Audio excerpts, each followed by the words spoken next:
Hello बच्चों, चलिए प्रश्न पढ़ते हैं। धन आवेशित कोलाइडी विलयन को ऋण आवेशित कोलाइडी विलयन के साथ मिलाने पर होता है। ऋण आवेशित कोलाइडी विलयन के लिए Na प्लस Ba2 प्लस एवं Al3 प्लस की स्कंदन शक्ति का घटता हुआ क्रम होता है। हमें यहाँ पर प्रश्न के 4 विकल्प दिए हुए हैं। तो चलिए अब हम प्रश्न की मुख्य अवधारणा देख लेते हैं।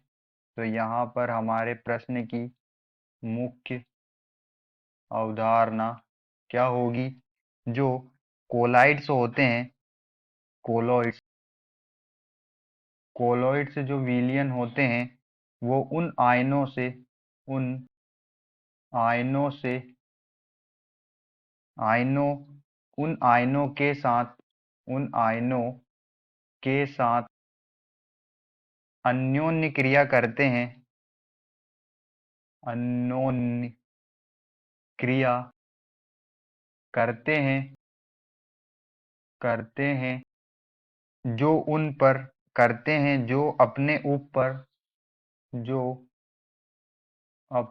ऊपर उपस्थित आवेश के विपरीत आवेश को वहन करते हैं। अपने ऊपर उपस्थित आवेश के विपरीत आवेश के विपरीत आवेश को वहन करते हैं को वहन करते हैं। तो कोलाइड उन आयनों के साथ अन्योन्य क्रिया करते हैं जो अपने ऊपर उपस्थित आवेश के विपरीत आवेश को वहन करते हैं। तो जब हम एक धनावेशित कोलाइड विलयन को धनावेशित कोलाइडी विलयन को हम मिलाते हैं ऋण आवेशित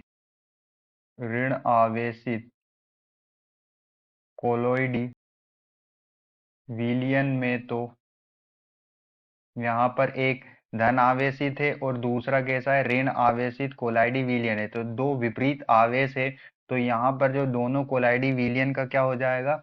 आपस में क्या हो जाएगा? स्कंदन हो जाएगा। इनका जो है क्या हो जाता है? जब विपरीत आवेश के कोलाइडी आपस में मिलते हैं तो उनका स्कंदन हो जाता है। तो यहाँ पर क्या होगा?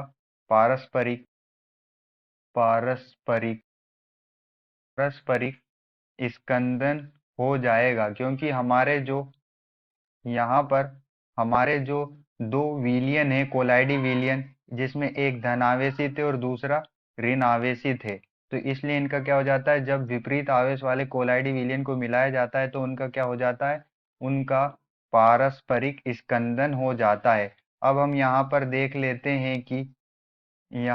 देख लेते हैं कि जो ऋण आवेशित कोलाइडी विलयन होते हैं, ऋण आवेशित कोलोइडी कोलोइडी विलयन जो होते हैं, उनकी स्कंदन शक्ति जो होती है, स्कंदन शक्ति किस बात पर निर्भर करती है? स्कंदन शक्ति समानुपाती होती है धन आवेशित आयनों पर उपस्थित जो आयन होते हैं, तो आयनों पर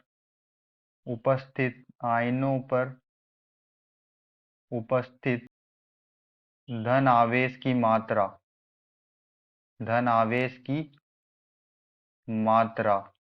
तो आयनों पर उपस्थित धन आवेश की मात्रा जितनी ज्यादा होगी, जो है धन आवेश की मात्रा जितनी ज्यादा होगी, जो हमारी ऋण आवेशित कोलाइडी विलयन की स्कंदन शक्ति भी उतनी ज्यादा होगी। तो हमें यहाँ पर क्या दिया हुआ है? यहाँ पर हमें दिया हुआ है Na plus sodium plus ion, और हमें एक बेरियम 2 प्लस आयन दिया हुआ है और एक दिया हुआ है एल्यूमिनियम 3 प्लस आयन। तो हम यहाँ पर देख सकते हैं कि जो सबसे